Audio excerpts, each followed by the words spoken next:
Question 4. What is the difference between RFQ, RFP, and RFQ in procurement? RFQ stands for Request for Quotation, RFP stands for Request for Proposal, and RFQ stands for Request for Information. Each of these procurement documents serves a specific purpose. RFQ is used to solicit price quotations from suppliers for standard products or services with well-defined specifications. RFP is used to invite suppliers to submit proposals that outline their capabilities, solutions, and pricing for complex projects or services requiring customization.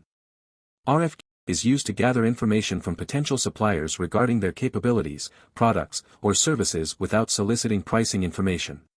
If this clip got your gears turning, then you're going to love the full video on our channel, 10 minutes for supply chain, links in the description below. Don't miss it. Give this video a big thumbs up, drop a comment to share your thoughts, and don't forget to share it with your team. Hit that subscribe button and ring the bell icon for weekly breakdowns of the global supply chain. Join membership button, become a member for exclusive content, early access, and global logistics insights.